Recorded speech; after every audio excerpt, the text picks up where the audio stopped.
bonkers. Some people think I'm bonkers, but I just think I'm free. Hola everyone, Stealth Hispanic here with another wonderful thing of what's going on in the news.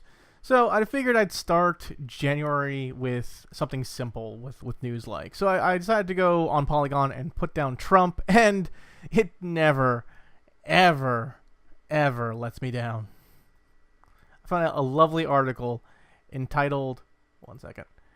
It is entitled, Playing Bioshock Infinite in the Age of Trump is Unsettling, but Not for the Obvious Reasons.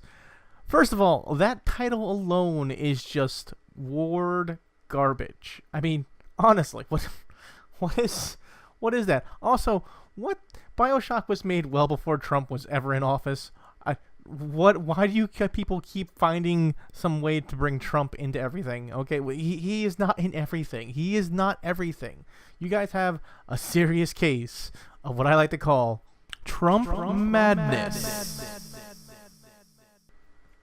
Now, there are some things that I can go and forgive about this article. For one thing, you can tell first off that it is definitely not made by a gamer. And the fact that it starts off with the fact that her husband had to go and tell her the joys of gaming to go and not be outside when it is freezing freaking cold. Which makes no sense to me at all.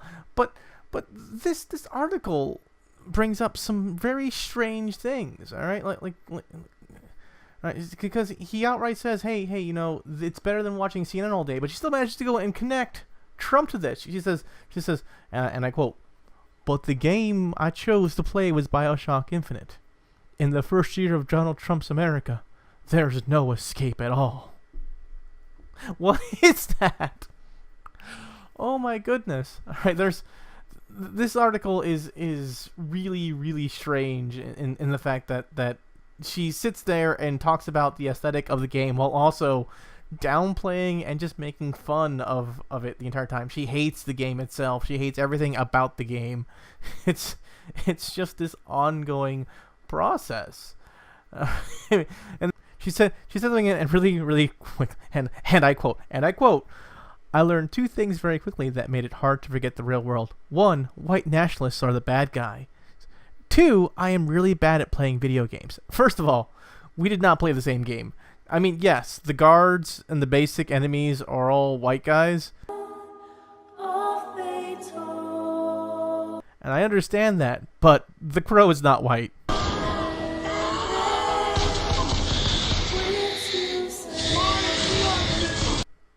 I don't think the flaming fire guy was white.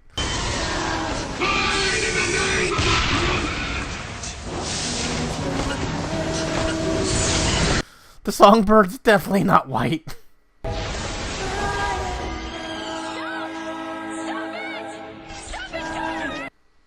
don't even know what more to say about that. I can't. Let's just continue on with this. Okay. So let's try searching Hitler, and we'll just. Oh, that was quick. Marvel Comics artist draws ire with SJW Hitler tweet about the X-Men. Okay, this is what I know about this. This was a tweet done by Jon Malin earlier in the week, on January 21st. All right, Jon Malin's tweet, and I have it here. It says, "X-Men are closer to Jews in SJW Hitler's Germany, fighting for freedom because they see ideologues rising, silencing them, weaponizing hate, racism, and socialism against the people they claim are the root of social ills. SJWs are not Nazis, but Nazis are SJWs. And X-Men aren't SJWs." And that's his overall feeling on all of that.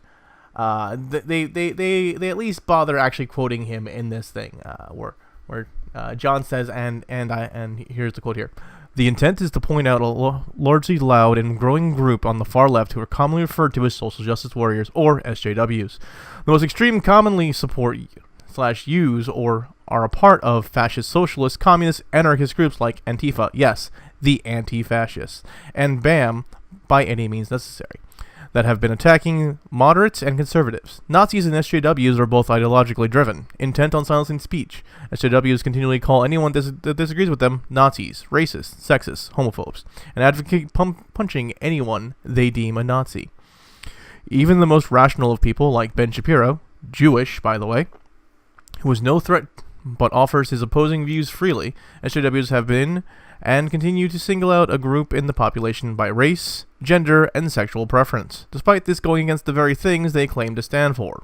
Primarily, straight white men to openly bash and blame as the cause of society's ills, much like Hitler did with the Jewish population.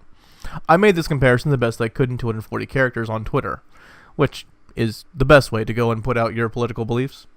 When asked if the X-Men were SJWs, I said Nazis were SJWs, using the SJW term they use so often against innocent people, against them, and the firestorm went off. Now, he has another tweet from this evening, I can just go through, that he also said, "Glad to expose the viper's nest that is the growing SJW infestation of this industry that is killing creative voices that politically differ.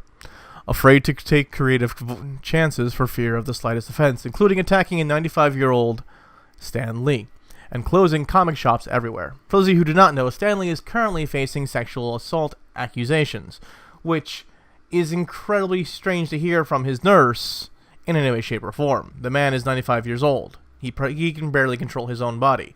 I'm surprised anyone here is believing this. Everything has gone out of control." In his response to that previous tweet that he said about the Viper's Nest, Jon Malin said, and quoting here, "The Nest of Vipers comment refers to how these people have entered my industry, which has been inclusive and diverse for decades and are nearly killing it. Comic shops are closing all over. Sales are down because fans are tired of hearing from the creators and editorial social media feeds that they are racist, sexist, homophobes. The comics have become openly politically SJW agenda driven, including anti-white, anti-Trump, and oddly enough, people don't want to read it, and they don't want their kids to either. As a creative endeavor, we are being crippled by their influence, told to cover up women, not to let whites have dreadlocks because it is cultural appropriation. It doesn't just stop there.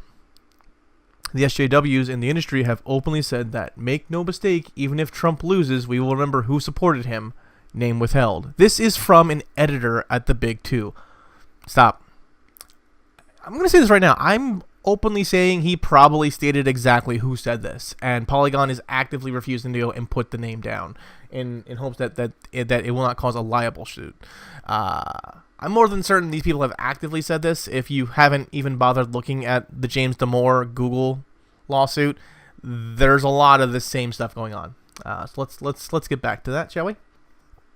This is from an editor at the Big Two that is able to hire and fire and feels comfortable enough to openly discriminate against artists and writers and others that work freelance to create comics like myself. The same type of environment that encourages an X-Men artist named Ardian Syaf to hide an anti-Christian Jewish messages in his X-Men book because the message is that it's okay to discriminate as long as you're on the right side of the political line. And it goes on and on. We're having to hide any views that might out some as even center-left politically. They openly have tweeted against whites, men, and have attacked the fan base, calling them Nazis. Told them to stop buying their books, absolutely shredding the fan base. My fears are that this becomes something larger as the sterilization continues to sweep across arts and entertainment media and into public opinion. One voice, one correct answer, one thought. This is actually very, very disturbing. I've been seeing this for a while now, and I actually actively stopped buying comics from Marvel some 2-3 years ago because a lot of their comics were very much the same way. I actually started buying a lot of DC because DC didn't start hitting this same kind of trend, which is strange because DC's usually not as good as Marvel Comics, but Marvel Comics have reached this awkward point where they're actively not telling a good story anymore. It has nothing to do with comics being hard to break into. It has everything to do with the fact that Marvel started hiring people who actively don't want to write comics or even draw comics. The artwork is something I would expect from indie comics, honestly. Now the Polygon article goes on. It talks about the anti-Jewish sentiments in X-Men Gold #1 done by Ardian Syaf. And it talks about how Marvel has struggled in the past year with public reaction to both diversity and lack thereof. Its titles. In April, the company's president of sales making that that remark that people don't want to buy SJW Marvel characters, and it ended up being truthful. SJW are a minority. They are. They don't. They also don't actively buy anything, and I think that's something that a lot of companies need to understand, is that you can sit there and make all these great political poofs, but at the end of the day, you are dumb. You hear me? You hear me, Burger King, home of the woker.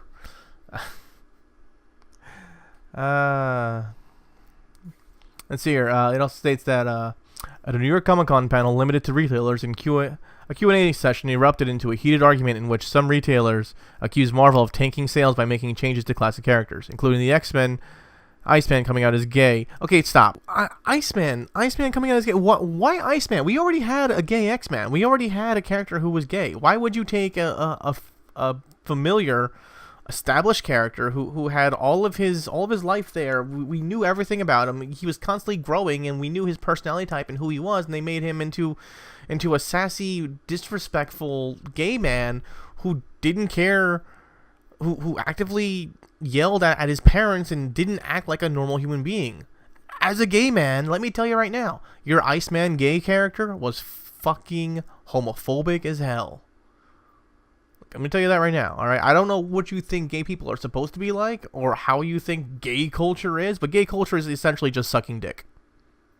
Alright, that's all you need to know, is that gay people like having sex with people who are of the same gender. End statement. There's no freaking culture there. That club gay crap is not real freaking gay. It's that stupid trendy shit. I hate that stuff. Jane Foster taking the role of Thor. First of all, no one cared that Jane Foster took the role of Thor. We've had multiple Thors before. We could give a rat's ass who is Thor as long as you play Thor correctly. Beta Bill was a great Thor. Jane Foster is a terrible Thor. Has everything to do with the fact that her character did not have to do anything to gain everyone's respect. She was simply immediately given respect, and that's not how reality works. Not in any way, shape, or form. She did nothing. More recently, the company's chief creative officer, Joe Quesada, publicly reassured fans who wanted diverse books that a wave of cancellations that appeared to affect books featuring queer characters, female characters, and characters of color was not motivated by those books' diverse content. No, it's motivated by the fact that they were not selling. They were horrible books. And the fact of the matter is that if this was 7 years ago, those books would have been canceled in the first 4 issues. You're getting numbers of less than 10,000 in some of them. A Marvel comic used to be, if you sold less than 20,000, your comic was canceled. That's just how it was. You made sure you put out the best product possible. Slumping sales over the past year have been a frequent topic of analysis and conversation in the comics community. The narrative that diversity is killing comics is an oft-repeated one. It's a narrative that often ignores the company's history with favoring short-term sale gains of relaunching and retailer initiatives, canceling books before they can get a foothold in the... No, that's not the reason why. No, okay, we already had diversity in comics. We already had a ton of diversity in comics. It has nothing to do with diversity. It has nothing to do with that. It has to do with the fact that you keep pushing an agenda and you keep pushing things that make no sense. All right. Most people who are 2-3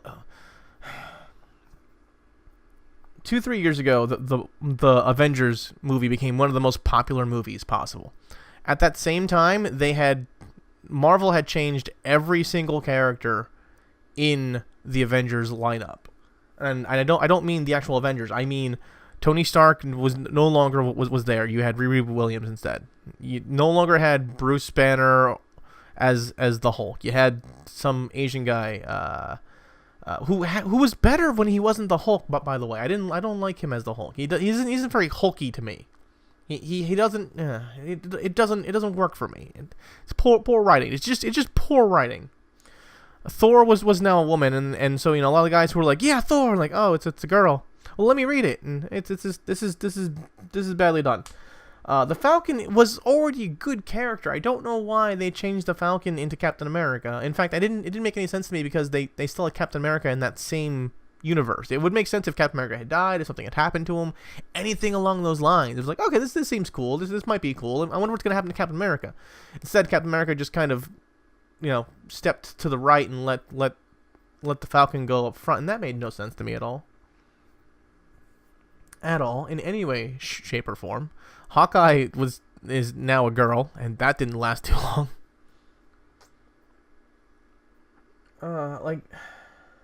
I don't even think Black Widow was even in the series anymore because no one was willing to go and draw a sexy femme fatale. It didn't make any sense. While Marvel sales have slumped in 2017, DC Comics have stayed strong. And by some observations, even indie publisher Image Comics has taken bigger bites out of the audience. That's not the reason why. DC Comics have stayed strong because DC Comics did not try to cater. And Image Comics doesn't run the same way Marvel does. Image Comics, the creator has full control, and if Image Comics makes a good comic, it stays on the shelf, and if it doesn't sell, they pull it off the shelf. They run it like a company. When asked about Malin's tweet, Marvel offered an official response of no comment. Malin's tenure on Cable was already announced to end with February's Cable number 154. He is not on any upcoming ongoing projects with the publisher. You can actually hear more about that in a... He had an interview with The Quartering. You can go and check it out. Link in the description below, which makes a lot more sense in all of this. But he can explain why he's not on any other projects, and it has more to do with the fact of his politics than what he does. I'm going to say that right now. In the online conversation prompted by Malin's tweets, comics commentators pointed out that the X-Men obviously fight for justice and stand up for the oppressed and marginalized against the institutional discrimination and oppression. You're wrong. You're wrong. You are outwardly wrong. The X-Men are not fighting for justice. They're fighting for survival above everything else. The X-Men series has always been, hey, we don't want special treatment. We want to just be human. We don't care about anything else. Don't try registering us. Don't try putting us in camps. Don't try killing us. Please, we just want to live like everyone else. That has been the X-Men and the mutants' entire storyline. For as long as I can remember, that has been the only storyline. And the fact of the matter is that people are afraid of mutants because mutants can kill them. And I get that aspect. I understand that.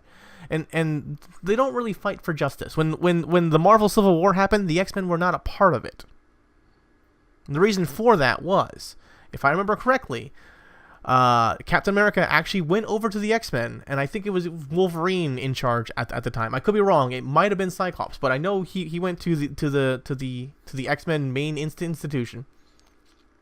And whoever was there said, "Oh, you mean they're trying to register you guys and put all your names down on a list so they can easily have access to you? Like the thing we've been fighting for years, and no one did anything to go and help?" And they went, "Yeah, okay, you make a point. We're out." Like, that was a thing. I don't think you understand. The X-Men do not fight for justice. They fight for survival. They fight for their own.